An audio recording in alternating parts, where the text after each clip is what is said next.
성령 충만합니다. 우리 굉장히 은혜스러운 찬양이었습니다. 여러분, 이제 우리 내년에는 좀 찬양의 해로 준비를 하려고 합니다.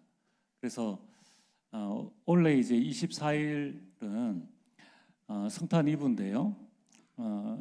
이제 24일에 또 우리가 초청을 하려고 작년에 사실 많은 준비를 하고 또 은혜로운 많은 이 시간들을 가졌는데 사실은 조금 많이 오셨는데 조금 적게 오셨어요. 그래서 이제 좀 비교를 해보니까 다민족이나 또는 이제 지인들이나 이런 분들 오히려 주일 오후에 오시는 게 더 낫겠다. 왜냐면 다민족들도 다 직장 갔다 오니까 요즘 좀 아쉬운 부분이 아이들 방학도 다 늦게 하니까 학원 갔다가 와요. 이러니까 조금 어려워요.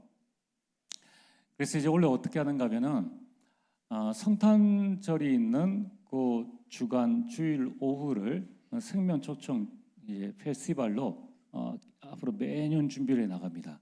우리가 부활절, 추수감사절, 그다음에 성탄절 그 주간에 있는 주일 오후, 그다음에 12월 24일은 어떻게 하느냐? 성탄 찬양 예배를 드릴 거예요. 성탄 찬양 예배. 이번에 이제 수요일인데 이때 이제 성탄 찬양 예배를 드리려고 합니다. 우리가 절기 찬양은 이 중요한 너무 좋은 건데 1년에 겨우 한 번, 두 번. 오늘 여러분이 104장 고도소서 임마누엘, 오늘이 대림절이거든요. 주님의 오심을 탄생을 기도하며 기다리는 그런 찬양곡입니다. 그거는 1년에 딱 한 번 불러요. 거의 대부분.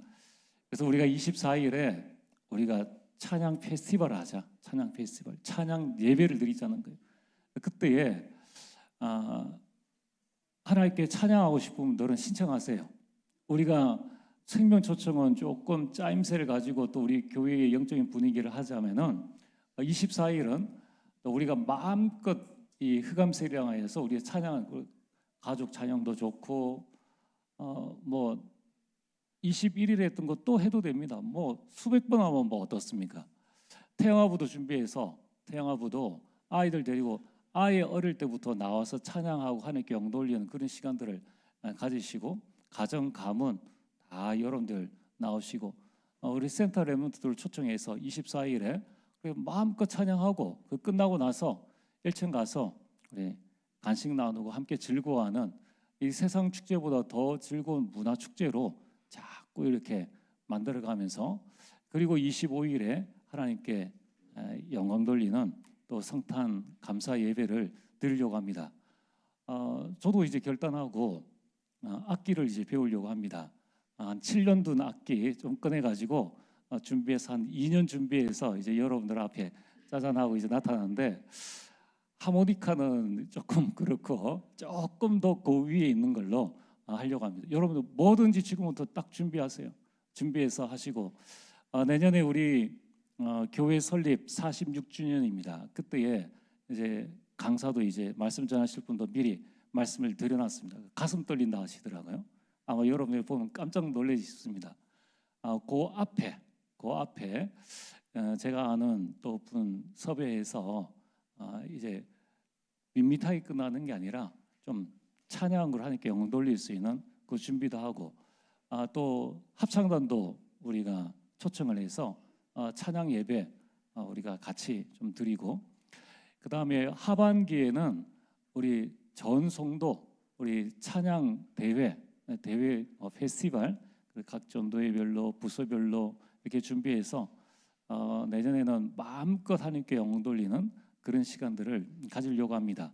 그래서 우리가 하나님 앞에 12월 24일은 뭐 잘하고 못하고 그런 거 관계없어요. 하나님 앞에 우리가 찬양하고 싶은 여러분들이 이 4대가 같이 나와서 찬양해도 되고 또 독창해도 되고 뭐 얼마나 좋습니까? 우리 성악 전공한 또 지휘 전공한 유능한 분들이 많이 있는데 같이 힘을 모아 가지고 이제 하시는 거예요.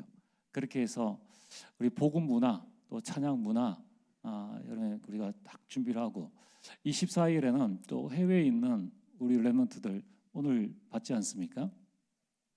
저 흩어진 자들이 목요일을 섬기는 그런 부분들. 그래서 우리 영상으로 축하도 좀 받을 생각이고, 또 일본 우리 마르셀로 목사님한테도 좀 축하 영상을 받고, 또 우리 해외에 있는 렘넌트들 가운데에 또 찬양, 또 우리가 또 축하 찬양도 받고, 여러분들이 이 교회의 전체 문화를 이 19기 우리 장로님들과 또 우리 교육자, 또 여러분들이 좋은 의견들을 많이 내서 우리 렘넌트들이 이 자랑할 수 있는 교회, 또 오늘 우리 헌당 헌신 예배인데요, 그런 좀 영적인 분위기를 좀 이끌어 나가고 흑암 세력과의 그 싸움을 싸워 나가는 저와 여러분들 되어지면 좋겠습니다. 자, 우리 옆 사람과 함께 인사를 나누겠습니다. 하나님이 원하시는 교회가 됩시다. 네, 하나님이 원하시는 교회는 가장 중요한 내용이 뭐겠습니까? 복음을 아는 교회, 복음을 아는 교회. 그래서 이제 오늘부터, 오늘이 12월 첫 주입니다. 내년에 이제 제가 좀 중점적으로 생각하고 있는 이제 신앙 훈련 중에 하나가 뭐냐면은 좀 더 우리가 복음을 깊이 깨닫라, 알자. 복음이 어디에 기록되어 있습니까? 성경이에요, 성경. 성경은 복음을 말씀하고 있습니다.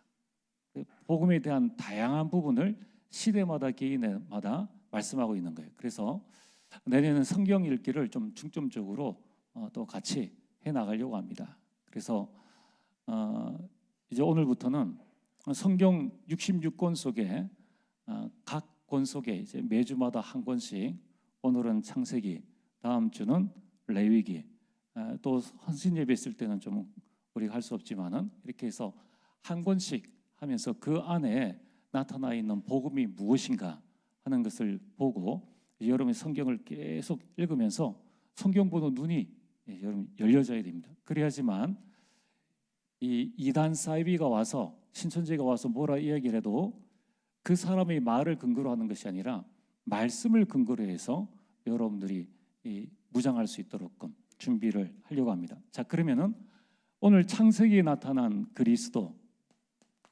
여자의 후손입니다. 창세기 3장 15절을 원시 복음, 가장 먼저 나타난 복음이다라고 해서 원시 복음이라고 합니다. 자, 오늘 우리는 여러분 마음속에 늘 담고 계셔야 됩니다. 헌당을 이루겠다. 이거는 짧게는 우리 교회에 대한 헌당이지만은 앞으로 여러분이 기도하세요. 한 가문이 지금 교회가 세우지 않는 교회들 많이 있습니다. 그러니까 미자립, 미전도 종족이나 또는 이 약한 나라들 같은 경우에는 1,000만에서 2,000만 원이 있으면은 그들이 우리처럼 예배드릴 수 있는 공간을 만들어 줄 수 있어요. 대단하지 않습니까?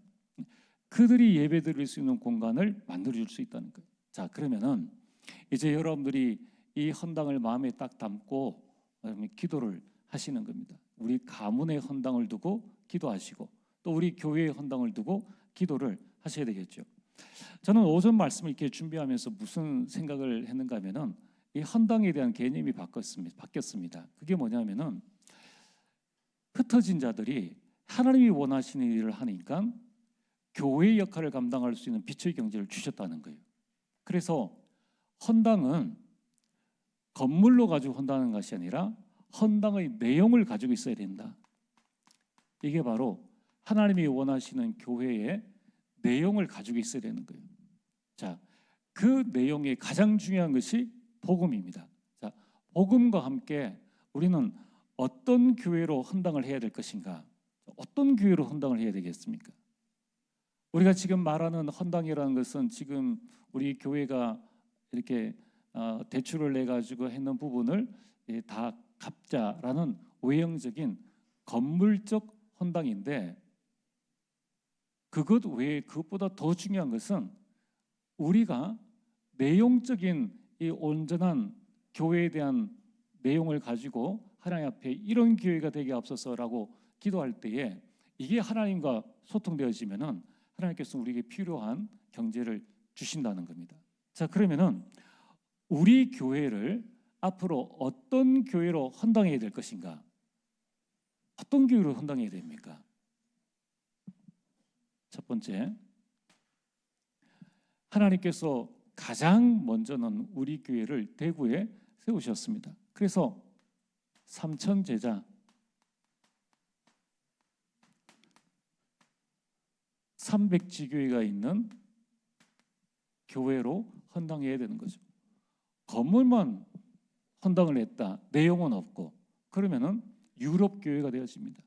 우리는 삼천제자 300지교회를 통해서 무엇을 해야 되는가? 내가 살고 있는 지역을 복음화하자. 대구 복음화. 대구 복음화할 수 있는 교회로 헌당을 하자는 거예요. 그래서 가장 중요한 것은 삼천제자 여러분이 들어가셔야 돼요. 삼천제자. 여러분이 먼저 제자가 되셔야 됩니다. 여러분이 현장이 먼저 지교의 응답을 받아서 헌당을 이루자는 거예요. 자, 여러분 이걸 언약으로 꼭 붙잡으시려고. 삼천제자가 바로 여러분 자신입니다. 이런 마음이 모여가지고 헌당이 될 때에 온전한 헌당이 되어집니다. 두 번째는 지금 와 있는 다민족들을 선교하는 교회로 우리가 헌당을 하자는 거예요. 자, 교회는 세워졌는데 와 있는 사람들을 선교할 수 없습니다. 와 있는 사람들. 그게 유럽 교회 아닙니까? 유럽은 교회당은 멋진데 그 많은 이민자들이 와 있습니다. 한 명도 전도를 못해요. 하나님께서 왜 교회를 세우셨는가? 교회를 세우신 목적은 예배요, 그리고 전도와 선교입니다. 그럼 와 있는 다민족들을 살릴 수 있는 교회로 우리가 헌당을 해야 되는 거예요. 그래서 금요일에 말씀드리지 않습니까? 이제는 대구에 우리가 앞으로 계속 다민족 캠프를 할 건데 보고 정말 여기에 예를 들어서 네팔인이 모일 수 있는 교회를 세워야 되겠다 싶으면은 우리 교회 안에 있는 네팔 교회가 아니라 아예 네팔 교회 하나를 딱 세워놔야 돼요. 자, 이런 헌당을 우리가 할 수 있어야 된다. 그러려면은 모 교회인 우리가 그런 응답과 축복들을 누려 나가야 되겠죠. 자, 세 번째는 이제 우리는 미래를 바라봐야 됩니다. 미래의 주역은 렘넌트입니다. 그래서 렘넌트를 키우는 교회. 여러분 지금 많은 후대들이 교회를 떠나고 있습니다. 교회를 떠나고 있는데 건물만 덩그러니 헌당, 뭐 아무런 의미가 없습니다. 그렇죠? 작아도 렘넌트를 키울 수 있는 조직 시스템이 있는 그런 교회로 우리는 헌당을 해야 된다는 거예요. 자, 그래서 여러분들이 내년에 우리 교회 봉사를 하는 1인 1 헌신 이런 모든 부분들이 모여져서 헌당을 하는 거예요. 모여져서. 우리가 예를 들어서 우리 경제력이 안 돼 가지고 이 건물을 헌당을 못했다 해도 아무 상관이 없습니다. 이 내용만 갖추고 있으면은 하나님의 시간표에 또 하나님께서는 새로운 전환점을 우리에게 주신다는 거예요.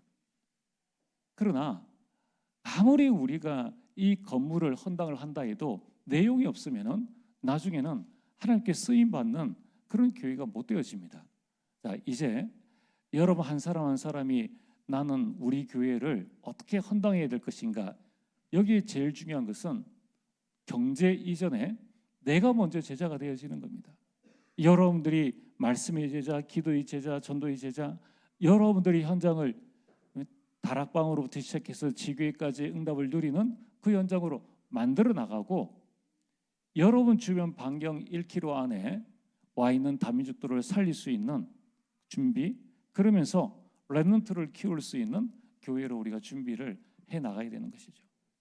이게 하나님께서 원하시는 교회요, 하나님이 원하시는 헌당입니다. 그러면 이 부분은 지금부터 여러분들이 당장에 할 수 있는 거예요. 그래서 멀리 헌당이 뜬구름 잡는 그런 이야기가 아니라 지금 이 순간에 내가 그 헌당의 주역이 될 수 있다는 겁니다. 그러면 반드시 여러분들이 헌당의 주역으로 서게 되길 주의 이름으로 축복합니다. 자, 오늘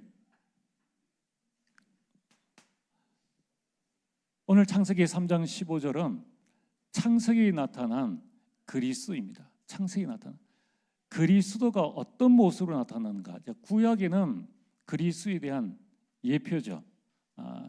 그래서 미리 보여주는 것을 예표라고 합니다. 미리 보여. 그리스도를 미리 보여주신 것. 어떻게? 여자의 후손으로 보여주셨다는 겁니다. 자, 그래서 오늘 요한복음 20장 30절에서 31절에 성경을 보는 세 가지 관점에 대해서 말씀하고 있습니다.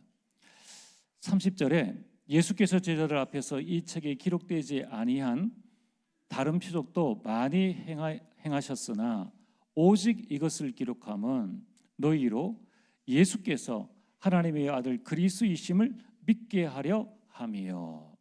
성경의 기록 목적은 예수가 그리스도이심을 믿게 하려 함이라고 말씀하고 있습니다. 그래서 성경을 보는 첫 번째 관점은 그리스도입니다. 성경을 보는 관점이죠. 모든 성경 속에서 그리스도가 보여져야 된다는 거예요. 그리스도를 볼 수 있도록끔 성경을 기록했다는 것입니다. 그래서 이 창세기 3장 15절에 나타난 원시 복음이 레위기에서도 민수기, 신명기, 저 요한계시록에서도 보여져야 된다는 겁니다. 자, 두 번째는 이 그리스도를 통하여서 31절에 기록되어 있는 것처럼 너희로 믿고 그 이름을 힘입어 생명을 얻게 하려 함이니라. 믿고 생명을 얻는 것을 보고 전도라고 합니다. 그래서 성경은 전도와 선교의 관점으로 봐야 합니다. 그래서 성경에 무엇이 기록되어 있습니까? 성경적 전도 운동.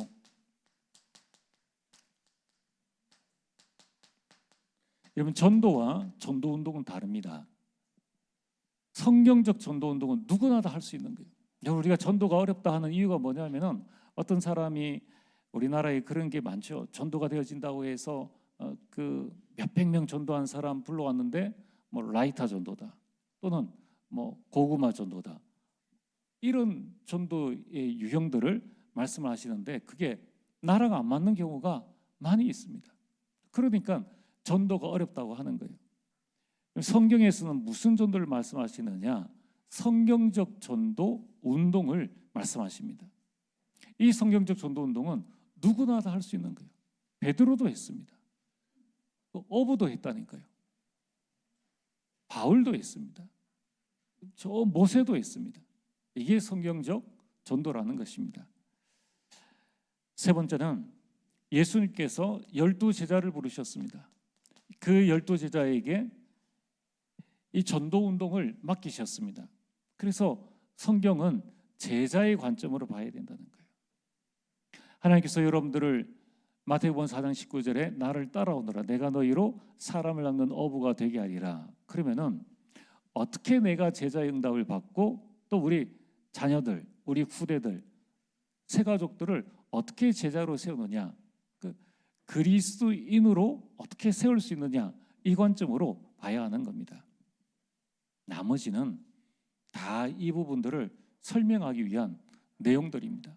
우리가 성경을 보는 세 가지 관점, 그 속에 가장 중요한 것이 복음의 관점이다. 그리스도의 관점이라는 거예요. 자, 그러면 오늘 말씀처럼 창세기에 나타난 그리스도는 어떤 분이신가? 자, 이것을 알려면은 창세기 내용을 알아야 되겠죠. 창세기는 총 4가지 사건을 말씀하고 있습니다. 그 첫 번째가 창조 사건이죠. 이게 1장과 2장입니다. 여러분, 이 창조 사건을 통하여서 하나님께서 하고자 하시는 말씀은 무엇입니까? 하나님이 창조주이시다. 인간은 하나님과 함께 살아야 한다는 것을 말씀하고 있습니다. 이게 창세기 복음이에요. 두 번째는 하나님과 살아야 되는데 인간이 타락하게 되었습니다. 이게 바로 창세기 3장입니다. 창세기 3장은 무엇을 말씀하고 있습니까? 많은 일들이 일어나는데 인간의 근본 문제가 무엇인가를 성경에서 창세기 3장에서만 말씀하고 있습니다. 여러분, 세상은 다 드러난 문제만 이 법원에서 판결하고 드러난 문제만 치료하고 뭐 상담하고 이렇게 합니다. 근본 문제를 그 자체를 몰라요. 성경에서 불행의 시작이 뭔가 돈이 없어서도 아니고 권력이 없어서도 아니고 다른 것이 아닙니다. 근본 문제로 불행이 시작되어졌다. 그러면은 이 근본 문제를 해결할 수 있는 해답이 무엇인가? 창세기 3장 15절 해답을 말씀하고 있습니다. 자, 그래서 근본 문제 해결되지 않는 이상 불행은 계속되어진다. 불신자들 꼭 그렇게 하고 있죠. 내 자신의 불행을 어디서 찾습니까? 사람에게서 찾고 나의 배경에서 찾고 다른 물질에서 찾으니까 거기에 집착하는 겁니다. 그럼 집착하듯이 노력하면은 하나님의 일반 은총 가운데에 성공하게 됩니다. 적게 자고 공부하고 적게 자고 일하고 최선을 다하고 노력하면은 한 만큼의 대가를 받게 돼요. 그러나 그것을 성취했다고 해서 문제가 해결되지 않습니다. 노력할 때는 사단이 가만히 놔둬요. 나중에 바벨탑이 되어지면 한순간에 무너뜨려 버립니다. 창세기는 무엇을 말씀하고 있느냐? 내 사건을 통하여서 여기에 대한 하나님께서 주시고자 하는 복음의 내용들을 말씀하고 있습니다. 세 번째는 홍수 사건입니다. 자, 하나님을 떠나게 되니까 사람의 마음으로 생각으로 하는 모든 것이 항상 죄뿐임을 하나님은 아셨습니다. 전부 다 하는 것이 하나님을 대적하는 그 일이었습니다. 그때에 하나님께서 노아를 부르셨죠. 노아를 통하여서 방주를 만들어라라고 말씀하셨습니다. 여러분, 이 노아의 방주가 예수 그리스도의 모형입니다. 예수 그리스도를 미리 보여주는 모형이라는 거예요. 여러분, 이처럼 모든 사건들마다 하나님께서 보여주시는 복음과 그리고 거기에 대한 해답이 들어 있습니다. 그럼 네 번째는 바벨탑 사건입니다.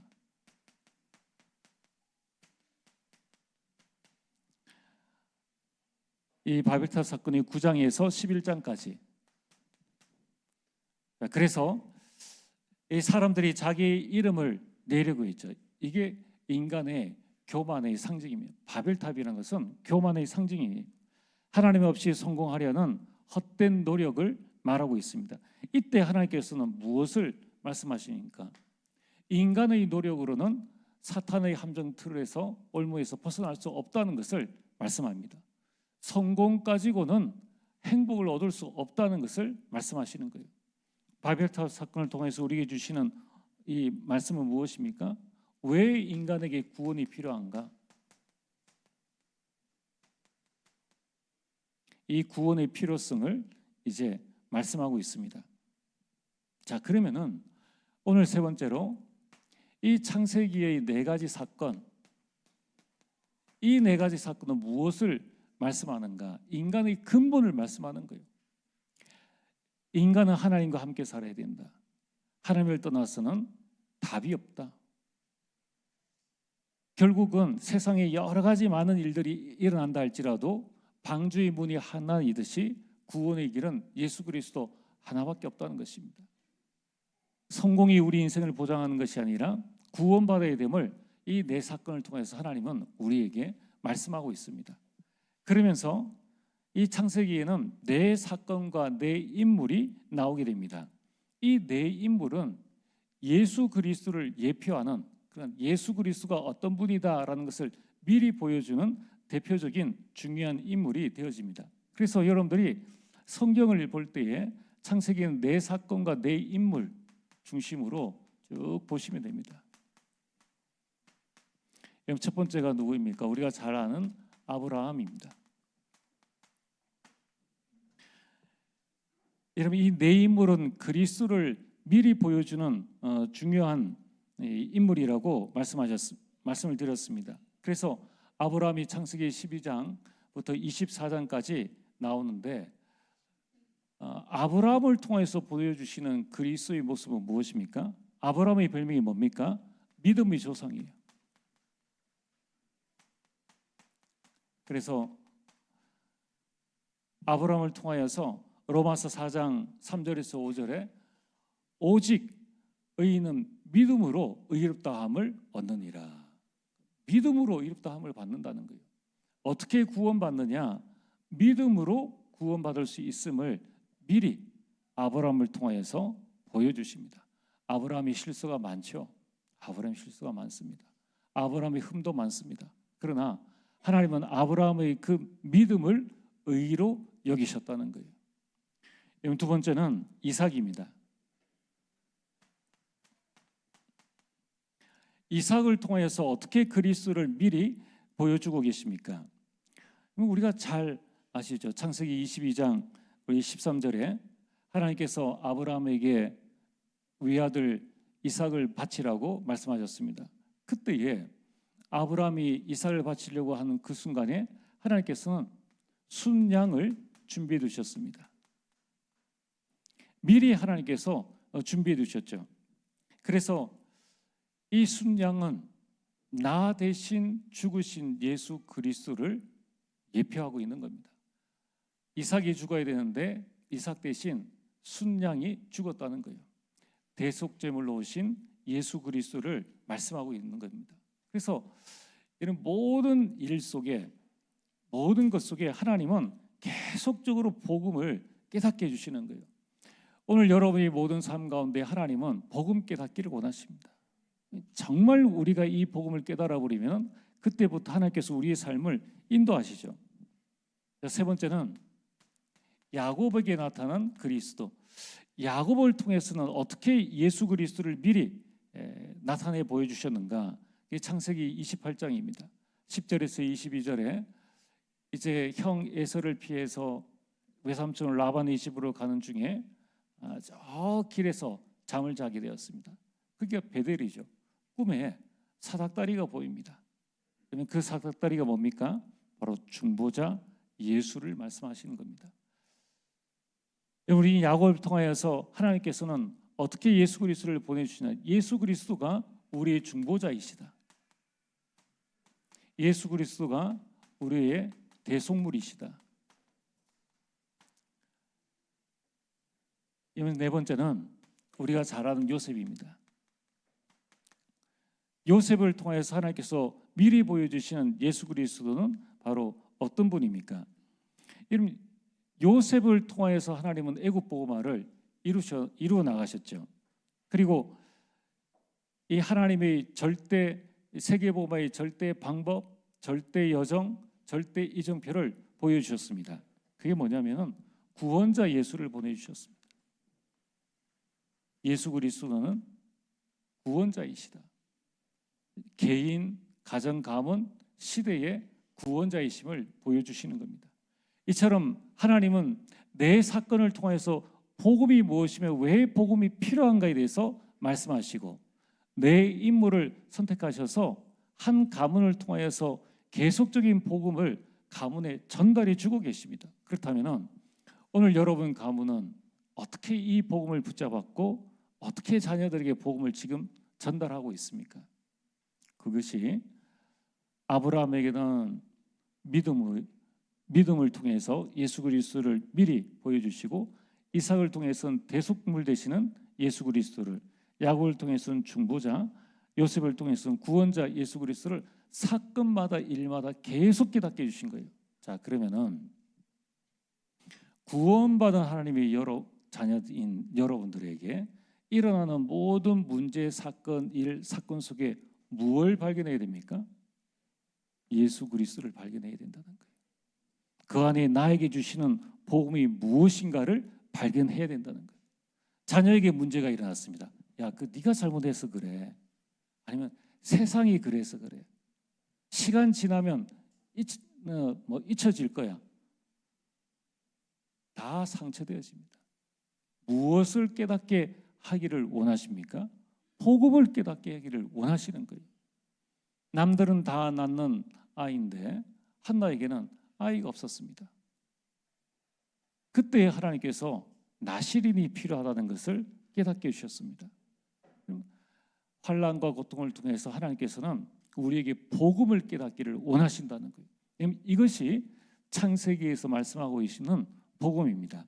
자, 그러면은 오늘 결론으로 우리는 이 창세기를 통해서 우리에게 주신 복음을 이제 우리 삶 속에 적용을 해야 됩니다. 그러면은 이런 사건이 지금 이것으로 끝난 게 아니라 지금도 이 사건은 계속되어지고 있습니다. 창세기 6장, 3장, 6장, 11장은 계속되어지고 있고 지금도 하나님은 믿는 자들 속에 일어나는 문제 사건의 일을 통하여서 우리에게 계속적으로 복음을 말씀하고 있다는 거예요. 그러면 우리는 이 창세기의 말씀을 통하여서 어떻게 이 복음을 나에게 적용해야 될 것인가? 자, 첫 번째, 아브라함의 삶을 보면서 우리가 무엇을 느낄 수 있습니까?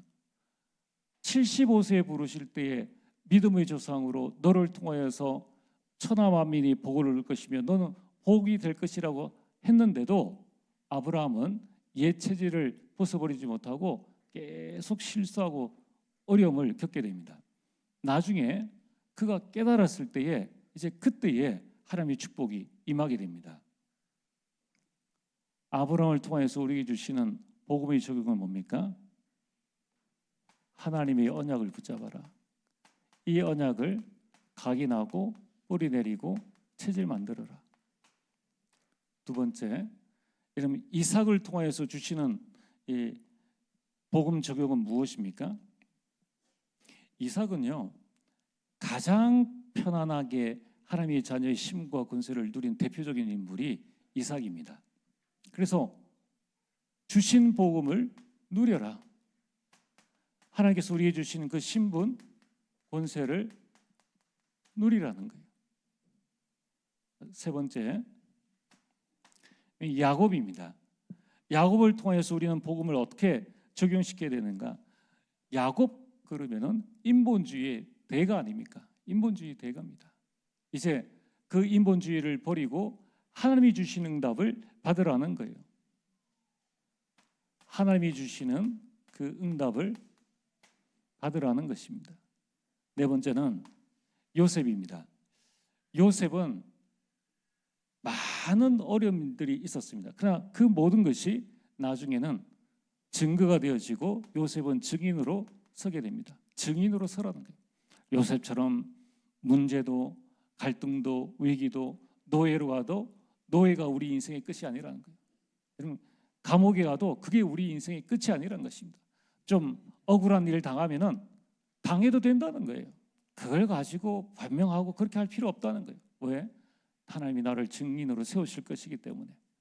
그래서 우리가 일희일비하지 말아야 됩니다. 여러분 하나님은 창세기의 4가지 사건과 이제 내 인물을 통해서 복음을 우리에게 깨닫게 해주시고 이 복음 붙잡고 어떻게 살아가야 할 것인가를 우리에게 말씀하고 계십니다. 자, 오늘부터 여러분이 말씀 속으로 들어가세요. 이 원시 복음을 딱 붙잡고 이제 여러분이 성경 창세기 1장부터 계속 여러분 한번 집중해서 읽어보세요. 많은 하나님의 복음의 말씀들을 깨닫게 될 것입니다. 여러분이 이걸 붙잡고 세계복음의 증인으로 서게 되기를 주의 이름으로 축복합니다. 전능하신 아버지 하나님 참으로 감사를 드립니다. 시대마다 복음을 주시고 모든 사람에게 우리 성경 속 인물 한 사람 한 사람에게 복음을 주신 것처럼 하나님은 지금도 우리에게 문제와 사건과 갈등을 통해서 복음을 깨닫게 하시고 우리를 복음의 증인으로 세우심을 감사를 드립니다. 아버지 하나님이여 이 하나님의 방법을 붙잡고 이제 우리 모든 성도님들 복음 깨달아 세계복음의 증인으로 설 수 있도록 역사하여 주옵소서. 예수님 이름으로 기도리옵나이다. 아멘.